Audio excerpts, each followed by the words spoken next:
All right, folks, welcome in. We're going to do something a little bit different here tonight. I haven't done this with you guys yet, but I think it might be a good time to do it and have a little bit of fun. Don't have a ton of structure planned to this particular podcast here. A little bit different than most Mount Polumbus Speaks podcasts that I do. If you're new to the channel, Mount Polumbus Speaks is the podcast. I'm Tyler Polumbus, Super Bowl 50 champion, played 8 years in the NFL.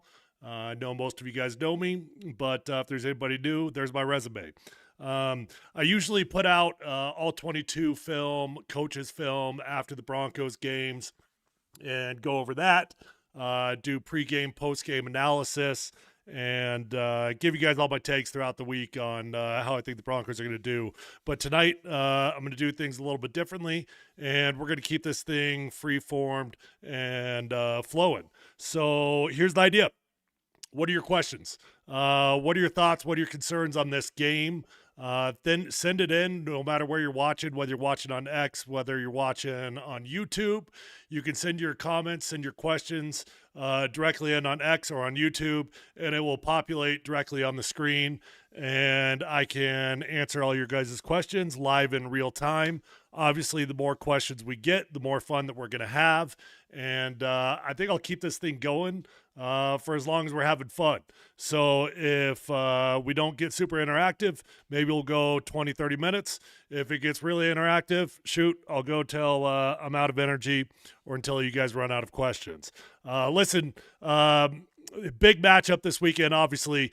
Broncos got the number 1 seed. They're 14-3. They won 14 games this year. When you win 14 games, you win the number 1 seed. That's how it goes. DJK, I'll get to you in just a minute. Let me get through some of my intros here. Wes, appreciate you guys rolling in those questions here. I'll get started here in just 1 second, but let me get through some of my intro stuff and thank my sponsor, and we'll get rolling. Broncos earned that number 1 seed with 14 wins, and the Bills are coming in off a wild card win in which they looked really, really impressive. Took down the Jags, and Josh Allen was phenomenal. So I've got my opinion. If you missed my opinion on the game, I already put out a video that is over on my YouTube channel. Hit that link in my bio on X, going over to YouTube, and that's where my content lives. I put out my reasons why I think the Broncos will beat the Bills in one singular video. You can watch it right there, but I'll give you guys a lot of the same thoughts here tonight as we roll through it. Before we do get started, though, need to take a quick second here to thank the title sponsor of Mount Polumbus Speaks, Safeway. Couldn't do this podcast without him. Safeway's a tremendous local grocery store. There really is a difference in where you shop. So make sure you check out your local grocery store today at Safeway.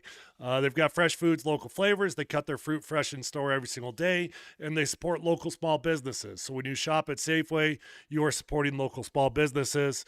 They also have an incredible app that if you don't have on your phone, you're missing out on. Make sure you download the Safeway app today so that you can skip the other delivery service apps, order directly from Safeway. You're going to save time. You're going to save money. And if you choose to get that food delivered to your doorstep, it will be at your doorstep before you bat an eye. Okay, so I do have some thoughts. I've got some topics I want to get to tonight, but I'll get to those in filler if we don't have any questions rolling in. Obviously, the main idea is to answer your guys' questions, and we will do that starting right now with DJ K, who rolls in off of Twitter. DJ, appreciate you joining me here on Mount Polumbus Speaks, joining us. It is a community. Appreciate you joining us. How do we stop the Bills' offense if they get Ty Johnson and Samuel back? It might be tough. Samuel burned us yesterday. I'm assuming you meant to say last year. Here's the key to stopping the Bills' offense. Stop the run. Stop the run, and you're going to have a fairly good chance of winning this game. The Bills, it's kind of counterintuitive, right? You think about Josh Allen and you think about the dangers of the Buffalo Bills. You usually think about the passing offense the Bills have got. That's not the way they're playing football this year. The Bills are winning games by running the football. The Bills are a heavy run-first team. They are a very good running team, although they do have some injuries piling up in their running back room. But if you stop the Bills' rush attack, you're going to have a pretty good chance of stopping this team. Look, Josh Allen is Josh Allen, but he's at his most dangerous when he's off schedule. So you got to make sure to not give up the deep throws. James Cook is a tremendous running back. Ty Johnson is hurt, though, to answer your question. He is questionable. I'm not sure if he's going to play in the game or not. I'm hoping that he doesn't. The Bills are super banged up, and it would certainly be helpful if Johnson does not play against the Broncos. Wes Williams, real estate, joining us here on YouTube. Appreciate you joining us, Wes. Wes asks, any concern with how big the Bills' offensive line is in comparison to our defensive line? The Bills do have a good offensive line, usually.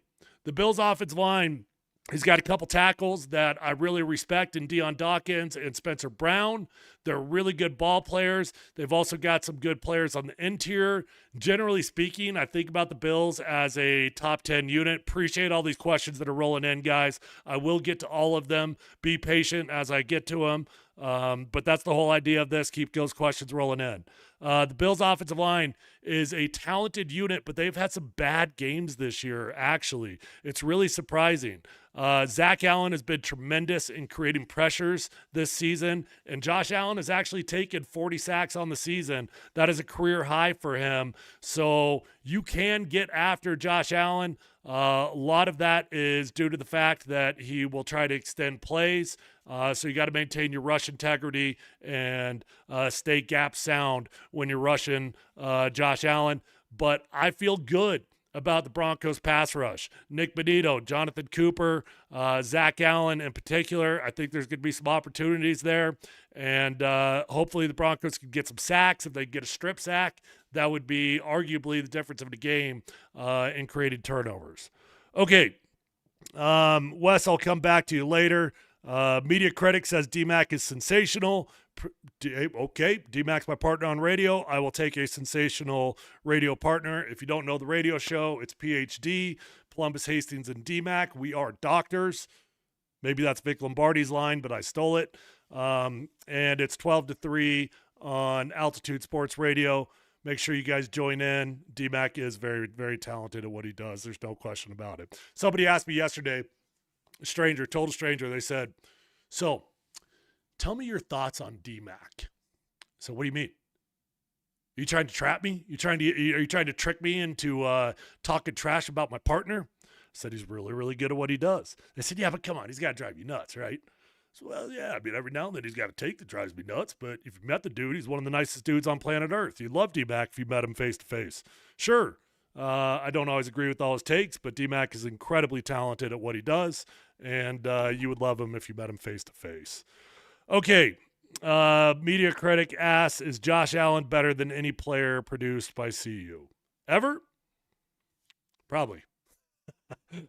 Yeah, probably. I mean, CU's put out some good ones.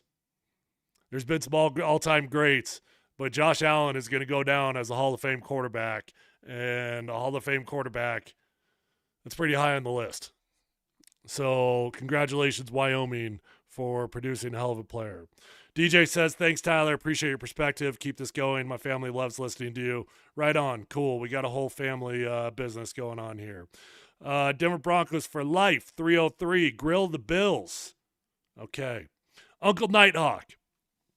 Hey, Tyler, we met and had dinner when I was playing at School of Mines through our mutual friend Bill. Love your show. Keep up the great work. Bill Rader, I would assume is who you're talking about there, was my chaplain with the Denver Broncos my rookie season, and arguably the single biggest influence in my life. I love Bill Rader. Glad we got to have dinner. Hopefully I wasn't an a-hole to you. But yeah, super grateful to Bill Rader. And congratulations on being a smart human being that happens to be a good athlete at School of Mines. Okay, keep these questions rolling in, guys. I do have some topics that I will get to here, just as straight filler. But the idea is to answer your questions, right? Kyle Watson, appreciate you jumping in. What if Bowles pulls a me, Tyler, and retires after the Broncos win the Super Bowl and gets into radio? I don't see Garrett Bowles retiring anytime soon. I was not as talented as Garrett Bowles, as much grief as Garrett Bowles has gotten over his career. I wish I was half the player that Garrett is. and Garrett's got a long career in front of him and a boatload of money to be made. So, if he does want to do radio, I'm sure he'd be great at it, and I'm sure he would find a job somewhere. But Garrett Bowles, you know what's crazy about Garrett Bowles? He's going to go down as I'm having a hard time saying this because I'm going to qualify it. Right after I say it, I'm going to qualify it. Garrett Bowles is going to go down as probably the best left tackle in franchise history. He is not the most talented left tackle in franchise history. The most talented left tackle in franchise history, hands down, is my teammate, my good friend, Ryan Clady. Ryan Clady is the most talented left tackle to ever play for this franchise, but Ryan fought more injuries, unfortunately. And I think Ryan had a 9-year career, but it was like 6 really good years for the Broncos and a couple of injury-plagued seasons with the Broncos. Then he went over to the Jets and finished off his career. Garrett's going to have longevity. He's going to be a Ring of Famer. It's arguably the greatest sports turnaround story in the history of Denver, from where Garrett Bowles started to where he's going to finish his career as arguably the greatest left tackle in franchise history. And that's combining all the factors, right? That's combining the longevity factor. That's combining staying healthy and talent. But Garrett Bowles is going to go down as a great, all-time great. Bill is the best. He married me and my wife. Right on. Right on. You know, it's ironic about that. Bill Rader and his wife actually got married at my house. That was pretty cool. AJ157, thanks for joining the show from YouTube. AJ says, how much would you say this defensive line has developed and grown from last season? Well, they were a really good unit last year. They are probably better than they were last year, top to bottom, but they were a really good group last year. Nick Benito got paid before the beginning of the season based off the work that he put in last year. Jonathan Cooper got paid before the beginning of this season based off the work he put in last year. Zach Allen got paid before the beginning of this year based off the work he put in last year. 3 of those dudes got brand new contracts based off the season they had last year. So it was arguably our best unit on the entire team last season, and they've continued to be the best unit on the team. Zach Allen is leading the charge, in my opinion. When you can get pass rush from the interior defensive line like the Broncos do from Zach Allen, that's what turns you from a good group into a great group, like an elite group, because most teams don't get interior pressure from defensive tackles like Zach Allen. And Zach Allen tends to lead the NFL in pressures playing from the 4-eye position, which is not easily done. Okay. Iskra Audio. Hey, Tyler, thank you for your service in Denver. Right on. Appreciate you listening. Was a pleasure to play here. Conga Hydra asks, was Rocky your coach at Creek? Yes, he was. Rocky Martin was my coach my last 2 years at Creek. Wolford was there before Rocky Martin, and Rocky took over after Wolford. We had no success when I was at Creek.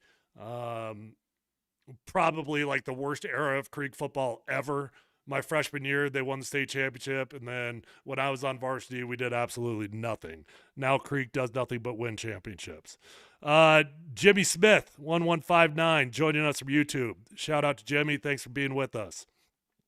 How much do you think Sean is going to play into how little chance everyone outside of Denver is giving them in this game to pump the guys up? I'm sure he will. You know, this was when the week began, the Broncos were underdogs at home. That has flipped, but when the week began, Vegas had the Broncos as a 1.5 underdogs as a number 1 seed coming off a bye, playing at home. That was only the second time in NFL history that a number 1 seed had ever opened up their home game as a dog. The other time was the Philadelphia Eagles. I'm drawing a blank of what year that was, but it was the year they won a championship. So history was good in that year. They ended up winning a championship. Hopefully the Broncos do the same. But yeah, coaches look for any bulletin board material. They look for any motivational material they could possibly find. And I'm sure that Sean Payton will utilize that however he can. I wasn't overly motivated by bulletin board material as a player. A lot of guys are. I was not.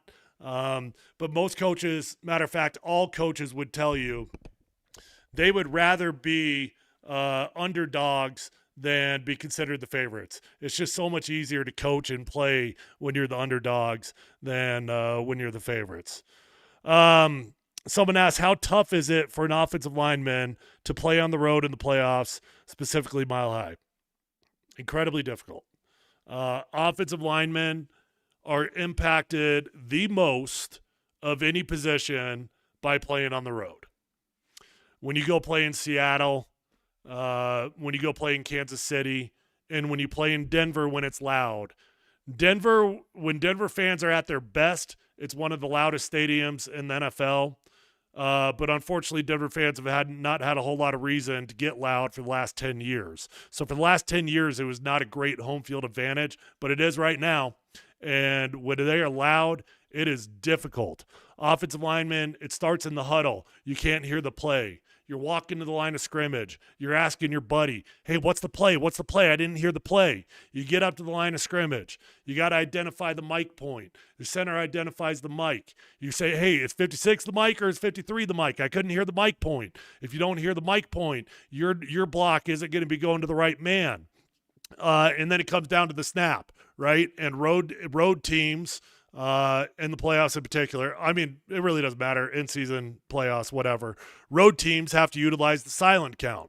What is the silent count? I know you guys are all smart, educated football fans. I'm not trying to talk down to you, but if anybody does not know what the silent count is, you will see the center does a head bob, right? So the offensive line can't hear the quarterback say downset hut, so you have to rely on the center's head bob. Center will bob his head, he'll go up. As soon as that head goes up, ball gets snapped. You'll do it on bob 1, on bob 2, sometimes on head bob 3. A lot of people ask questions. Why is Quinn Miners always looking in the backfield when we're on the road? And then why does he hit the center on the hip? Quinn Miners is looking for the quarterback to give the signal that I'm ready to snap the ball. The center's got his eyes up. He's trying to identify the defense. Quinn's looking at the quarterback. Quarterback says, okay, I'm good. I'm ready to snap the ball. Quinn taps the center on his hip. Center bobs his head. They snap the ball, and then they get off, right? Well, the problem is defensive linemen, they get off faster than the offensive linemen a lot of times on that head bob, and it just makes life hell. So if you're going to be at the game, which I am, by the way, I was only at one other game this year, the Giants game, but if you're going to be at the game, make sure you get loud, because I'm telling you, it makes a difference, specifically for the road offensive line. Let's see. Gabe Rocks joining us on YouTube. What's up, buddy? Uwazurike stepped up this year. That's been big for us. Yeah, the entire depth of the defensive line's been great. You've had guys like Tillman step up and make big plays. Tillman with his interceptions. Jonah Ellis as a rotational pass rusher has been fantastic.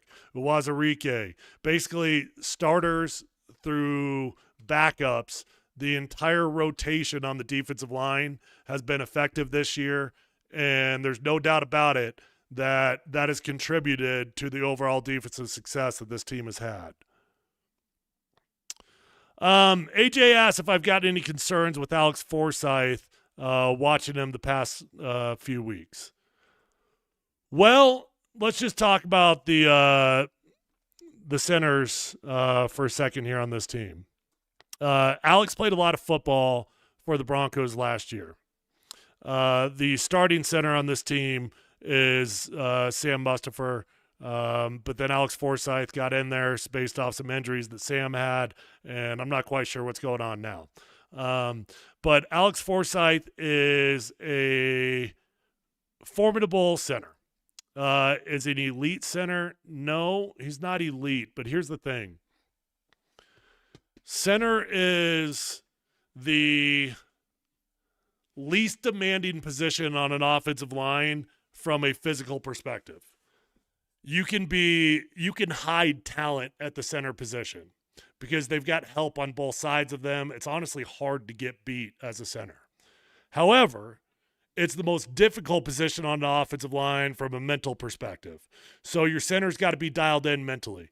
If your center identifies the mic wrong, the whole offensive line is going to be wrong on the entire play. So it starts with identifying the mic linebacker, and he's got to be on that. He's got to see all the tendencies, rotations. Depending on the scheme that you play in, the center might even be responsible for adjusting the protection. Most teams let the quarterback do that, but some teams have the center do it. So I'm not concerned with Alex Forsyth. He's not an elite center, but he's definitely not a liability either. Our offensive line has been tremendous all year long. Outside of one or two games, that Chargers game, the offensive line played really, really poor. One of their worst games of the season. So they got to clean that up. They really struggled with the games and the twists against the Chargers, and I would expect the Bills to implement a lot of that because the Chargers had a lot of success with their games and twists against our offensive line. DJ says, do you think the narrative that Sean was holding the offense back the last couple of weeks is true? No, I do not. There was this narrative out there that Sean Payton was intentionally holding things back, not wanting to give up the game plan, and that when we get to the playoffs, all of a sudden we're going to see some radically different offense. I don't think that's going to be the case. It doesn't make sense. There was too much on the line, especially in Week 18 against the Chargers. I know the Chargers weren't playing their starters, but let's be real. The Broncos were playing for the number 1 seed. They had to win that game. Sean Payton wasn't holding anything back. It might have been a boring game plan once he felt like the game was under control. Maybe at that point he started to dial things back, but when you've got 3 red zone possessions and you go 0 for 3 in the red zone, I promise you this, Sean Payton was calling his best plays to try to score in the red zone, and it just wasn't working. So, no, I don't really buy that narrative, nor do I think we're going to see some radically different game plan from the offense as we get into the playoffs. Kevin Caldwell joining us from YouTube. What's up, Kevin? Do you think the Broncos should make Jaleel the bell cow this week? Good question. I love Jaleel. Really good running back. Limited running back. Limited by size. Limited in the things you can ask him to do. But a really exciting running back that has more explosive plays than R.J. Harvey. Jaleel's just too limited to be a bell cow. You know, there's certain things that you can't do with Jaleel that you can do with R.J. Jaleel is a very willing participant in the blocking game when you're talking about pass protection. And matter of fact, in my film breakdown that you can catch on my YouTube channel, I gave Jaleel a lot of shout-outs, specifically in pass protection. He is a small dude that got in there and was fighting his ass off. But he's too limited to be a bell cow. So that is unfortunate because I'm not super high on R.J. Harvey either. And this Bills defense is really good against the pass. Matter of fact, they're the number 1 pass defense in the NFL, and they're ranked number 28 against the rush. So if you're game planning against the Bills, what are you trying to do? Probably trying to run the football. Sean Payton said he's going to run the ball on his play sheet again. He said that in his presser today.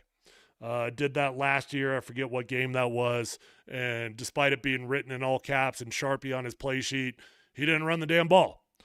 Hopefully we do run the ball against the Bills. But if Sean feels like he's banging his head against the wall and isn't having success, I wouldn't be shocked if Sean bails on the running game because that's what he always does. The ghost of Lil Peep. What's up, dude? Appreciate you joining us from YouTube. Says every time I see Jaleel run the last 2 years, I ask why he doesn't get more carries. Yeah, me too. You know, the far majority of the season, Jaleel McLaughlin was a healthy scratch. What does that mean? You've got 53 guys on the roster. But 7 of those 53, they cannot dress on game day. It's a stupid, antiquated rule that the NFL has. They need to get rid of it. They should allow all 53 guys that are on the roster to be dressed and available on game day, but you can't. So every game you got to pick 7 guys that are inactive and they're wearing street clothes. They don't have pads on. Jaleel, for the far majority of the season, was not wearing pads on game day. And I didn't like that because I thought Jaleel was a better option for the Broncos than maybe Tyler Bidet, who is a Sean Payton favorite. Sean loves himself some Tyler Bidet. Tyler Bidet is the chosen halfback screen guy. Every time we run a halfback screen, Tyler Bidet is in the game. Tyler Bidet early on in the season was the chosen third down guy in pass protection. That's changed a little bit here and there. But Tyler Bidet is a Sean Payton favorite. And for whatever reason, Jaleel McLaughlin is not a Sean Payton favorite. I think that might slowly be changing over the last few weeks based off the production that Jaleel has had, because Jaleel in limited touches has been very, very productive for the Broncos. And I would love to see Jaleel get close to as many carries as RJ Harvey, if not dead even, within 5 or 6 touches. That would be great to see. DJ on Twitter, on X, asks, any chance we see Dobbins back this week? No.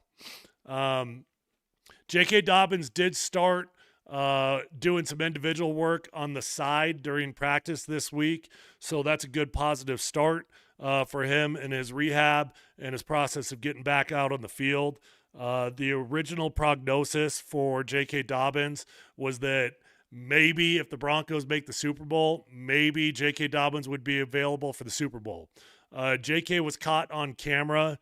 I think it was last week or the week before that. Some fan said to J.K., hey, we'll see you at the Super Bowl.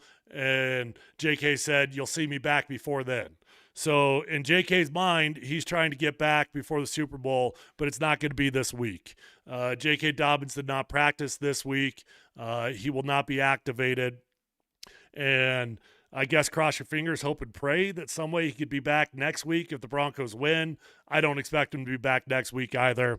If we see J.K. Dobbins again this season, it'll be because the Broncos made the Super Bowl, and I think even that is a stretch. Major, major bummer that J.K. Dobbins is not available for this playoff stretch, because J.K. was playing phenomenal football for the Broncos. Top 5 rusher in the NFL when he got hurt. That's the story of J.K. Dobbins' career, though. He's always a really good running back, no matter what team he's on, whether it's the Ravens, whether it's the Chargers. J.K. has, productivity has never been the question with J.K. Dobbins. The only question with J.K. is, when is he going to get hurt? Because he's going to get hurt. And I don't mean that as a shot. I mean, it just happens. Football's a physical sport. But every season, J.K. has been very productive, and then he's got hurt, and he's missed a significant portion of the season. So I'd like to see the Broncos bring J.K. back next season on the cheap. Hopefully they can get that done. His contract will be up, and I would like to see the Broncos bring him back. But you can't invest a lot of money in J.K. because even though he's worthy of a lot of money, he's too much of an injury risk. So you can't do that. If you bring J.K. back, it's got to be on a light contract that is very team friendly. Someone asks, states, I guess, I really hope to see more of Mims on offense. Yeah. Marvin Mims has been missing in action on offense this season. He has been on the milk box. Missing player on the milk box, Marvin Mims. He has been a non-factor offensively this year, outside of a handful of plays. And that surprised me because Sean Payton got really creative with Marvin Mims last season. You just have not seen that creativity from Sean. He has not been very intentional about trying to get Marvin Mims involved in the game plan. Maybe he'll get intentional about that in the playoffs, and don't be shocked if you do see some more designed plays for Marvin, because Marvin's a gadget player. And we know that Sean Payton loves his gadget plays. He loves his trick plays. Trick plays and gadget plays are different to me. Gadget plays aren't necessarily like a double reverse or a double pass. Gadget plays can be, I started Marvin Mims in the backfield as a running back, and I hit him on a swing route as a wide receiver. Gadget play can be a fly sweep. Gadget plays can be a bubble screen. I think that if you see Marvin Mims get more involved, it's going to be because Sean comes up with some gadget plays to make Marvin involved.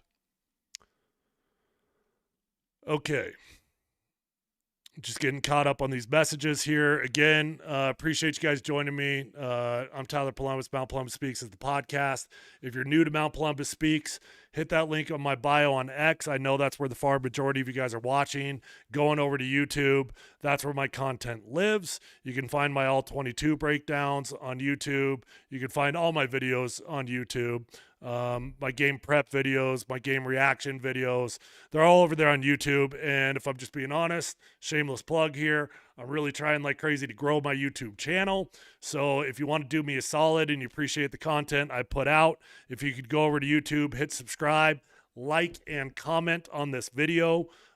Just a handful of comments on the video does a lot for the algorithm, so I'd appreciate you helping me grow my channel there over on YouTube if you like the content that I put out. Okay, Kevin asks, why isn't RJ Harvey working? He's supposed to be better than this, and I get he's a rookie, but come on, you're a second-round pick. Yeah, okay. Let's take it back a second on RJ Harvey, then let's talk about whether he's been a productive football player or not for the Broncos, because I think it might surprise you. RJ has been productive, just not in the way that you're thinking. RJ was drafted in the second round by the Broncos, and he was drafted much, much higher than anybody predicted. Nobody was predicting RJ Harvey was going to go in the second round to the Denver Broncos in the draft. Most people had him as a third, fourth round prospect, but Sean Payton saw something that he liked. He identified RJ Harvey as his guy, and he went for it. There were other running backs on the board, specifically in the first round when we selected Jahdae Barron. You could have taken Omarion Hampton, Travion Henderson. There were other running backs that you could have selected in the first round, certainly in the second round, but Sean identified his guy, and he went for it. I don't mind that. He identified his guy.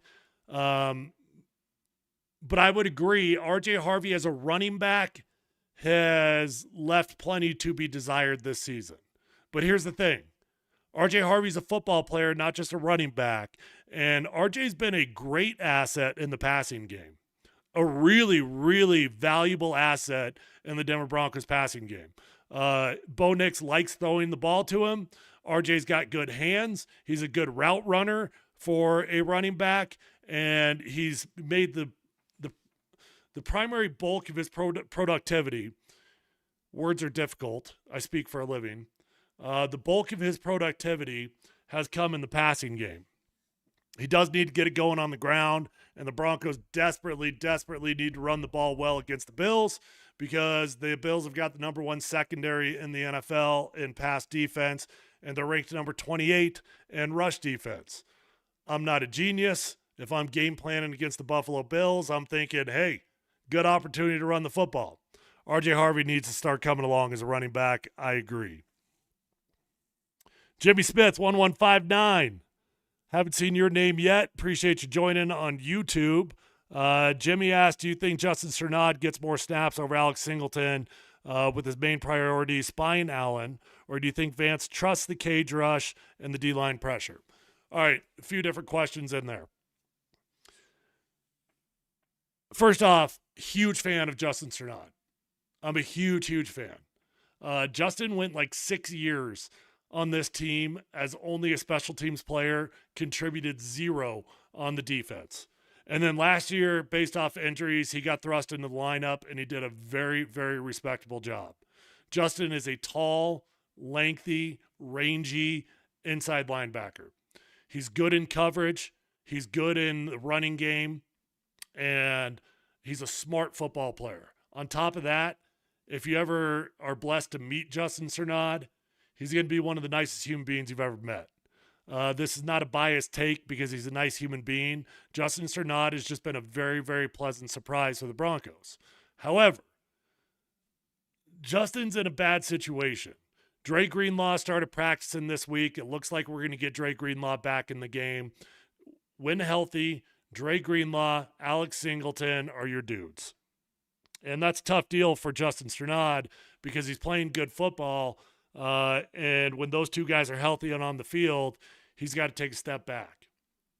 I don't think the Dre Greenlaw is going to be fully unleashed. I doubt if he can play every snap of the game.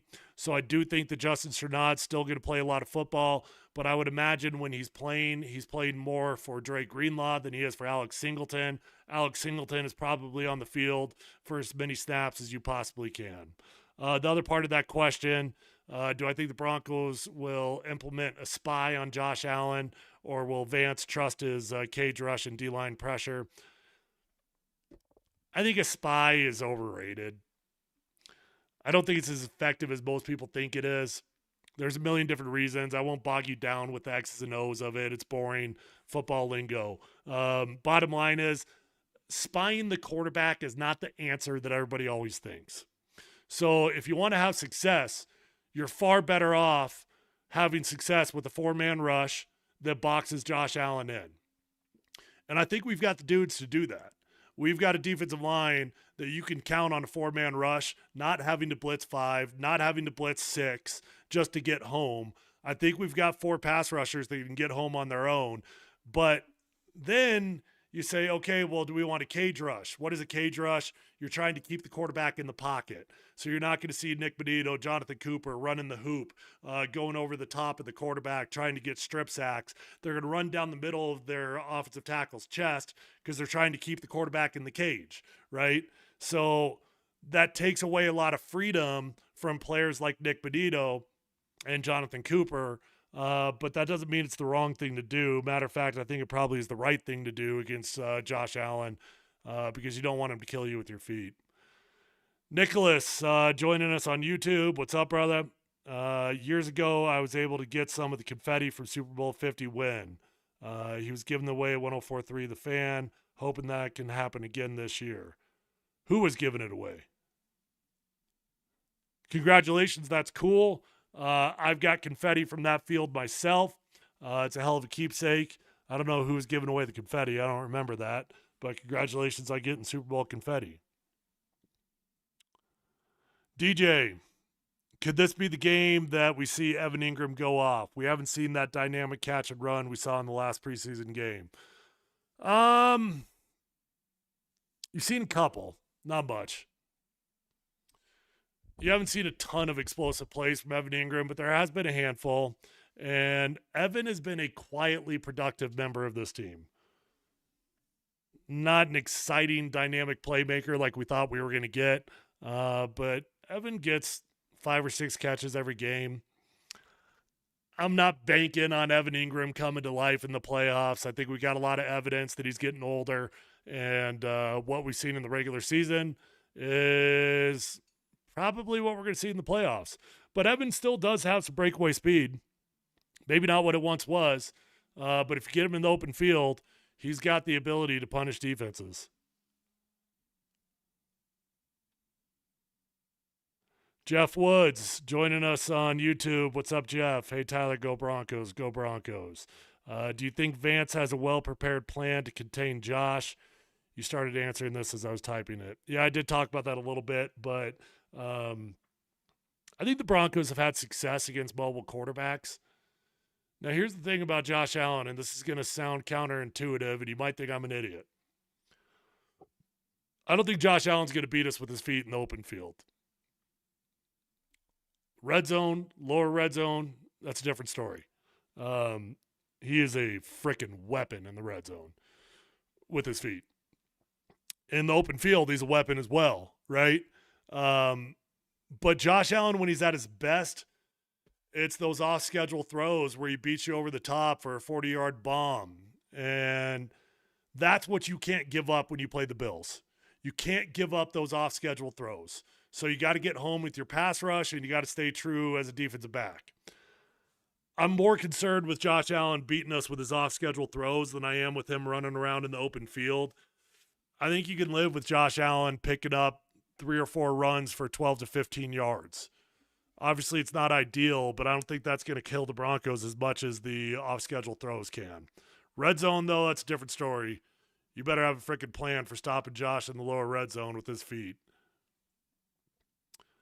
Do I think we've got a legit chance to win the game? Yep. Yep, I do. My prediction, the Broncos are going to win. How confident in that am I? 7.5 out of 10. I feel pretty confident the Broncos are going to win this game. But you are playing Josh Allen. Like, if, I don't know how many of you guys do a weekly pick 'em, but when you do a weekly pick 'em and you got to pick 16 different games and you're just doing it as quickly as you possibly can, what does everybody do when they're doing their pick 'em? They look at the two quarterbacks, and generally speaking, you pick the team with the better quarterback and you move on to the next game. That's the problem with predicting the Broncos are going to win this game. Josh Allen is a far better quarterback than Bo Nix. I'm not trying to take a shot at Bo, but yeah, Josh Allen's in a way different category than Bo Nix is right now. So Josh Allen scares the hell out of me. But when you're talking about the two teams, the Denver Broncos are a better football team than the Buffalo Bills. Our defense is a far better defense than the Buffalo Bills defense. The Bills offense is a better offense than the Broncos offense, but I don't think it's a far better offense, like in terms like our defense is a far better defense. The Bills offense is better. If you're going to beat the Bills, the formula is simple. Keep them to 20 points or less. The Bills have lost 5 games this year. Guess what? All 5 games that they lost, the Buffalo Bills scored 20 or less points. Okay. Simple formula. Run the ball offensively, keep the Bills to less than 20 points, and you probably win the game. Bills scored more than 20 points. It's getting dicey. Bills score 27 points. God forbid 30 points, and they probably win the damn game. We're not going to win a shootout. That's not what this team is built to do. We're built to win low-scoring, grinded-out football games, and we got to keep it in our style of play. Don't want to fall behind. But, yes, I do think the Broncos can win the game. I have predicted the Broncos are going to win the game. They're a better football team. And I say all that fully acknowledging that Josh Allen always scares the hell out of me. Do I think Bo's legs are an X factor in this game? They can be. Especially considering the Bills' rush defense is number 28 in the NFL. Bo's got really good athleticism. I want him to utilize his feet, but I don't want him to be trying to get out of the pocket. Play on time, play on schedule, get that ball out of your hands. Don't be antsy in the pocket. Don't be looking for a lane to get out. But when you got to get out, get the hell out of Dodge and take off, buddy, because you're a fast son of a gun and your legs are a weapon that the Broncos offense could definitely utilize. AJ on YouTube, thanks for joining us. Mahomes has always had problems playing in Denver, even when he was beating us every year. I'm hoping Josh does as well. Yeah, Josh, I mean, this isn't so much about Mahomes, but more so about Josh Allen. Josh Allen's road record in the NFL in the playoffs is bad. I want to say it's 1-4. Anybody know the actual record? If you know the actual record, send it in.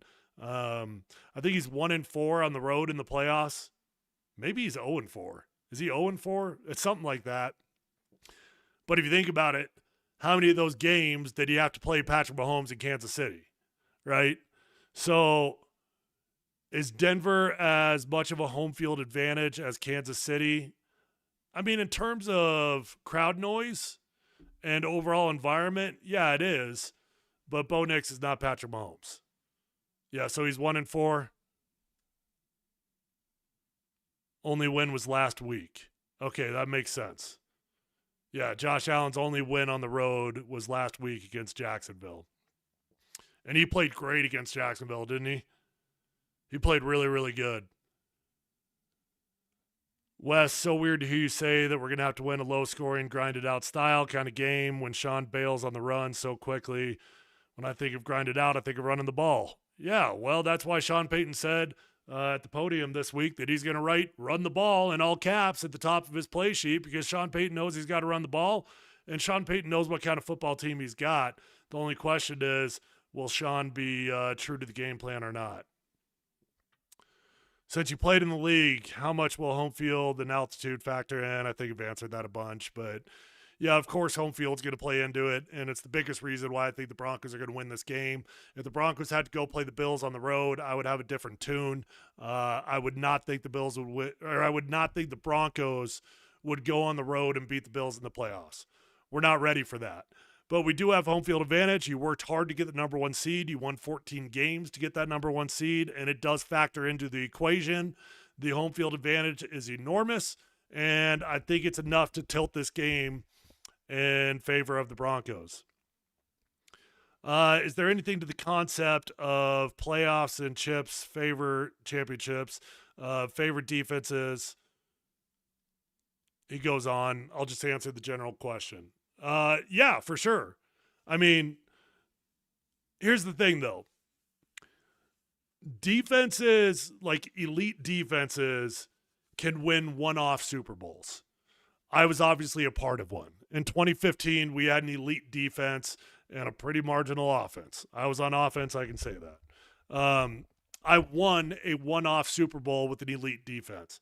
But you know what elite defenses do not ever do outside of maybe the Ravens, and I would even argue that was not a real dynasty? An elite defense never creates a sustained dynasty. So you might win a one-off championship with an elite defense, and I do think if I had to pick one over the other in the playoffs, I would take the elite defense. But elite offenses, elite quarterbacks, they create dynasties. Seriously, find me an elite defense dynasty, and I'm not just talking about a really good team. I'm talking about a team that went to Super Bowls all the time because of their elite defense. Teams that won multiple Super Bowls because of an elite defense. I don't think you're going to find one. I mean, outside of the Ravens, I'm not even sure who you could think of, and I don't even know if the Ravens actually qualify as a dynasty. Well, I live streamed for the game on Saturday. I'll always listen to you guys on radio. KZ joining us on YouTube. Appreciate you listening, both to the podcast and to the radio show. No, unfortunately, this week I'm not going to be live streaming the game because I'm going to be in attendance.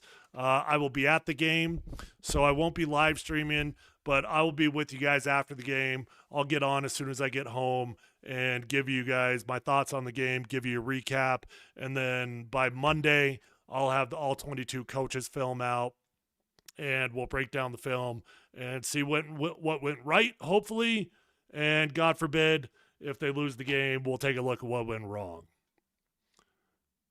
Tyler, how about the Nuggets in a different take? Nuggets are fun right now, aren't they?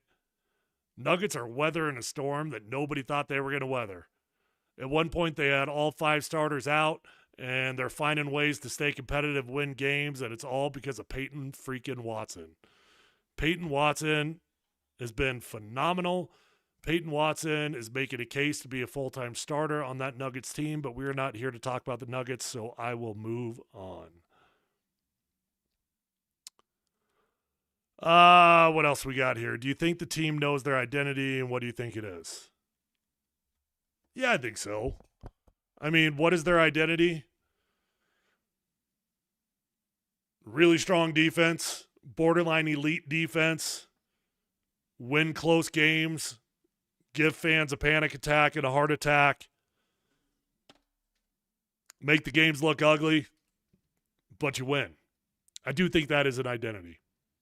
Winning close games with an elite defense. I use that word too loosely.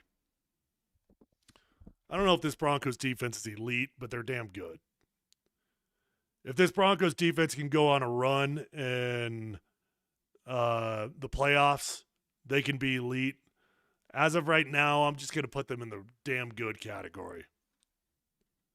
Someone says I'd say the Patriots dynasty started because of their defense, but yeah, ultimately it was because of Brady.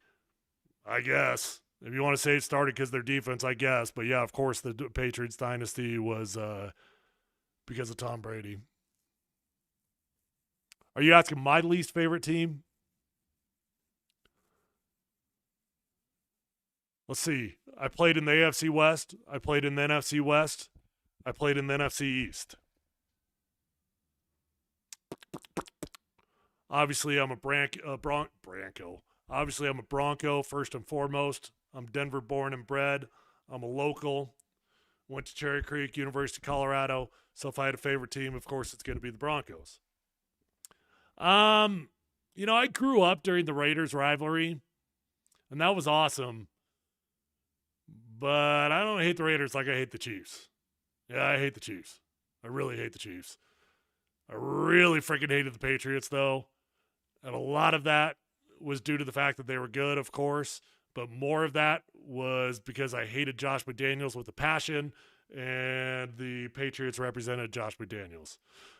I'm going to answer a couple more of these, then I'm going to jump off, guys. Been on with you almost for an hour here tonight, and then we're going to get off, but I'll jump on with you guys one more time before game day, so stay tuned about Polumbus Speaks. Again, appreciate all you guys that joined, and appreciate Safeway, the title sponsor. All right, what else we got here? Do you think Sean Payton and George will think back to the draft and then missing out on all the playmakers we're seeing? I'm worried about that. Yeah, I mean, listen, I'd be curious what specific playmakers you're talking about, right? Because you got to be talking about playmakers that were on the board when the Broncos were on the board. Players like Luther Burden, running backs like Omarion Hampton, Travion Henderson. There were definitely some playmakers that are on the board, but I'd be curious who your thoughts are. It depends on the long-term play of Jahdae Barron. As of now, it's not a knock on Barron because he's been a fine football player, but he's not been like an elite first-round football player. As of now, yeah, I wish the Broncos would have gone playmaker in the first round rather than taking Barron. Since the offense has been average this year, I hate to jump off the offseason. I hate to jump to the offseason, but what do you think we need to add in free agency? Playmakers? Yeah. I mean, it's really the same thing as the last question. We skipped out on getting a first-round elite playmaker, and now we got to do it.